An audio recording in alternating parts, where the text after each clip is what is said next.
अस्सलाम वालेकुम जी, मेरा नाम डॉक्टर अबू बकर है। आप मुझे यूट्यूब और फेसबुक पर देख रहे हैं। नाज़रीन, मुल्क के जो हालात चल रहे हैं 2 दिन से, वो सब आपके सामने हैं। मुल्क जो है वो तोड़ फोड़ का शिकार है, अनारकी का शिकार है। अवाम के अंदर शदीद गम गुस्सा पाया जाता है, इस्टेब्लिशमेंट को लेके, हुकूमत को लेके। इसी तरह हुकूमत के अंदर और इस्टेब्लिशमेंट के अंदर जो है वो बहुत सारी जमातों के बारे में गुस्सा पाया जाता है। इस सारी सूरत हाल में गरीब आवाम जो है वो पिसती चली जा रही है गुर्बत में। लोगों के पास दवाई लेने के पैसे नहीं है, खाना खाने के पैसे नहीं है। खबरें आ रही हैं कि आटा जो है वो 2 दिन के अंदर 300 रुपया मजीद महंगा हो गया है। 20 किलो का आटे का थैला 300 रुपया मजीद महंगा हो गया है। डॉलर जो है वो अपनी बुलंद तरीन सतह को छू रहा है। 292 रुपये आज का जो रेट था।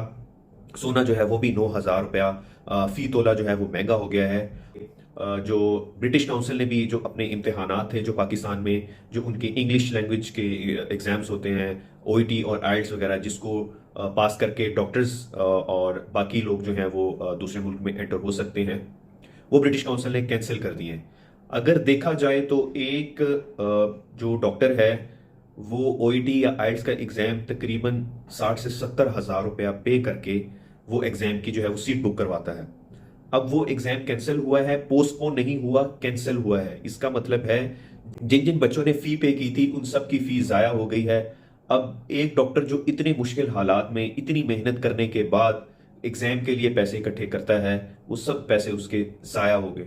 इस सारी सूरत हाल में नुकसान किसका हो रहा है? अवाम का, पढ़े लिखे तबके का, उस तबके का जो मुलाजमत करता है, जिसका अपना कोई कारोबार अगर छोटा मोटा है भी, तो वो इस सारी जो सूरत हाल की वजह से जो पिछले 1.5-2 सालों की है, वो अनारकी का और जवाल का शिकार है। ये वही अवाम है जो किसी दौर में अपनी अफवाज से बहुत ज़्यादा मोहब्बत करती थी, और आज वही अवाम है जो उसी फौज के खिलाफ खड़ी हुई है। महाज पर कभी थानों के अंदर तोड़ फोड़ की जा रही है, कभी जो है वो कोर कमांडर हाउस में दाखिल होकर तोड़ फोड़ की जा रही है। इन सारी सूरत हाल का किसी गरीब को कोई फायदा नहीं है। तो इस तरह के हालात में इस गरीब आवाम का कोई भी नहीं सोच रहा। इसका फायदा किसको हो रहा है? इमरान खान को गिरफ्तार किया, नवाज शरीफ को गिरफ्तार किया, मगर इसका इस सब का फायदा गरीब इंसान को हुआ, एक मजदूर को हुआ, एक मरीज को हुआ जिसके पास पैसे नहीं है। इनमें से किसी को भी इसका कोई फायदा नहीं हुआ। अगर इंसाफ लाना है तो हर तबके के आदमी को इंसाफ के कटहरे में खड़ा करना होगा, चाहे वो जर्नैल है, चाहे वो सियासी आदमी है, चाहे वो जज है, चाहे वो किसी भी लेवल का ब्यूरोक्रेट है, उसको इंसाफ के कटहरे में खड़ा करना होगा। लेकिन उसके लिए पूरे मुल्क में इंसाफ का, अदल का, कानून का बोलबाला करना होगा। आज यही वजह है कि ला कानूनियत है, बनाना रिपब्लिक बन चुके हैं हम। जिसको उठाते हैं, जब दिल करता है जिसको चाहते हैं उठा लेते हैं, अंदर कर देते हैं, मार कुटाई कर लेते हैं, नंगा कर देते हैं। ये हमारी सियासत है कि जिसकी लाठी उसकी भैंस।